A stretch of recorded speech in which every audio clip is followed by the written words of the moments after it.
Good morning, dear students. Today we are going to study English subject through English Bal Bharati textbook Standard 5th.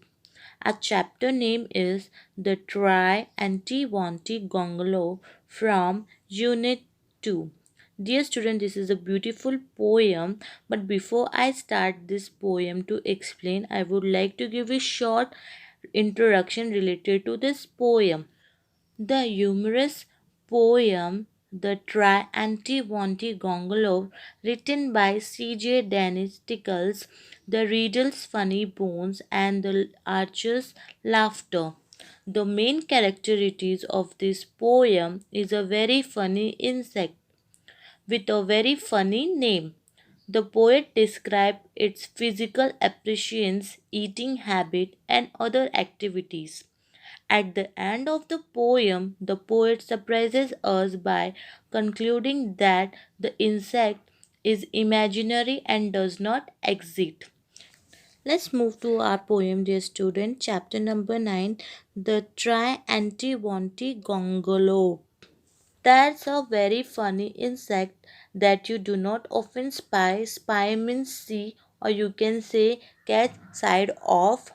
And it isn't quite a spider. Spider means a small insect with 8 legs. And it isn't quite a fly. Fly means a one type of insect which is black in color and make beep noise. It is something like a beetle. Beetle means a insect which wings are hard and a little like a bee. Bee means a insect which provide us honey, as you know, students. But nothing like a woolly glove. Woolly glove means covered with the wool and a worm like an insect and that climbs upon a tree. Its name is quite hard one, but you will learn it soon. I hope so. Try, anti gongolope. So, dear student, in the first stanza, the what poet is saying, let's see. The poet is in a very imaginative mood. He talks about an imaginary insect which he calls the Triantiwontigongolope. So he says that this is a very funny insect that you do not often see. It is neither like a spider or not or like a fly, but it is something like a beetle and something like a bee. It is also mentioned that in the stanza it is like a woolly little fab worm that climbs upon a tree. He says its names that Triantiwontigongolope is quite hard to pronounce, but he hopes the reader will learn it soon. So here in the first stanza, the poet has tell that this insect which he is talking about is different, is something different, not look like as a spider, like a fly, but is similar as beetle and bee. So here the poet is trying to tell us that like this kind of insect he has never saw in his life, and at last he says that if we try to pronounce the name of this insect which is little harder, but if we try definitely we will able to pronounce this name. Anti gangalope. Dear student, let's move to the next stanza. What the poet is trying to tell us. It lives on the weeds. Now, what is mean by weeds? Unwanted white plants and wattle gum. It is a one type of Australian gum and has funny faces. Funny faces means while seeing any funny face, we laughed aloud. Its appetite is hearty. Now, what is mean by appetite? Appetite means desire for food, and hearty means large. So, and its manner a disgrace. Now, what is mean by disgrace, dear student? Loss of respect due to one's action. When first you come upon it, it will give you quite a scare. Scare means, dear student, cause of fear. When you see someone, you sometimes you get scared. But when you look for it again, you find it isn't there, and unless you call it softly, it will stay away and move. So try. Now, what is mean by move, dear student? Feel low and dejected. Okay. So, as you can also say, what is mean by move? Spend your time doing nothing and feeling very sorry for yourself. So let's see what in the second stanza the poet is saying. The poet is describing in the second stanza about this insect which lives on the weaves plant, unwanted white plant, and the gum for the certain trees. It has a very funny face.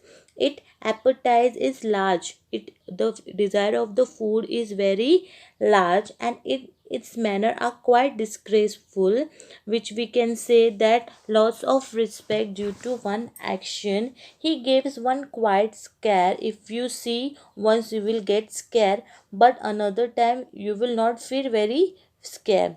But when first come across it, but when you look for it again, you find it isn't there, and you must call it softly. And when you see that insect, you should call very softly, or it will stay away feeling very sorry for itself.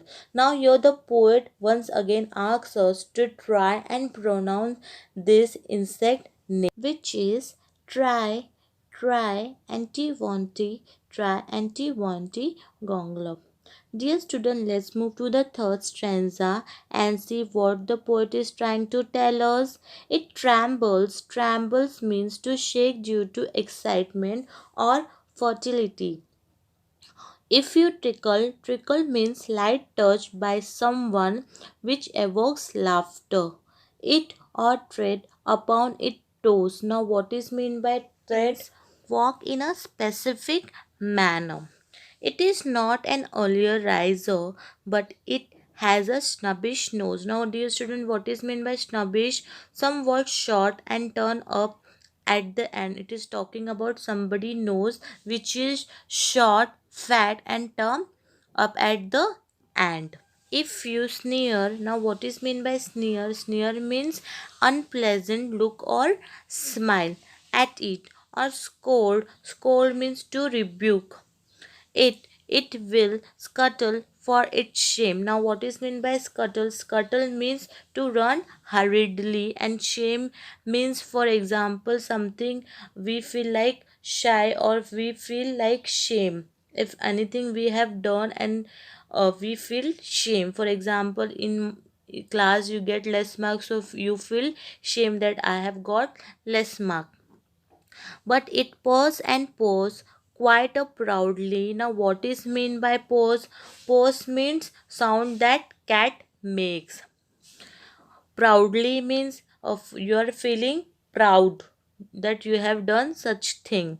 If you call it by its name and offer it some sandwiches of sealing wax and soap. Now in the third stanza the poet tell us something more about this insect.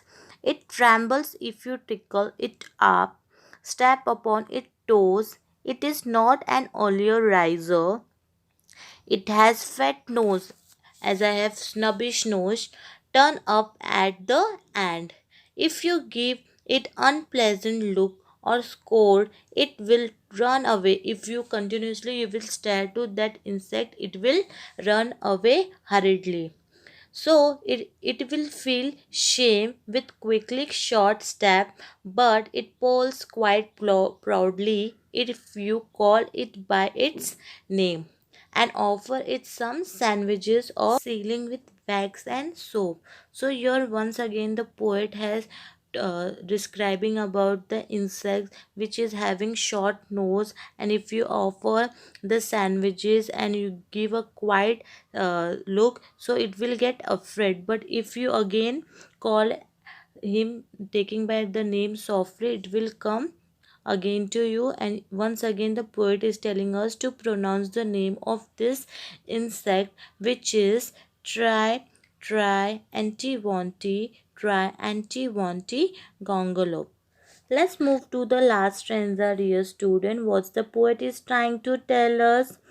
But of course, you haven't seen it, and I truthfully confess. Now, in the first line, the poet is saying that I accept that I have never seen such kind of insect, that I haven't seen it either, and I don't know its address, and he have never saw in his life, and he don't know his address, talking address about that insect.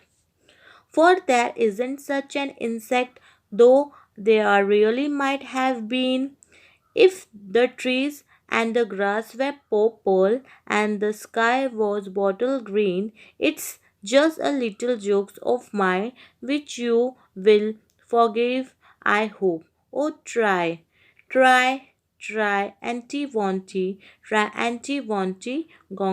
C.J. Danish. Now, in the last stanza, finally, the poet opened his suspense. He finally give out his secret truthfully. He says that the readers may not have seen this insect, either has he, the poet, nor does he know where he lives. The poet does not know whether the insect is living. He was just doing imagination, dear student. He such kind of insect was not there. The poet, the was doing just an imagination. He says that there isn't such an insect, but there might have been one, provided that the trees and grasses were purple. Now here the poet is given example of trees and sky which are bottom green. He says that it was just a joke, and he asks the readers means for us.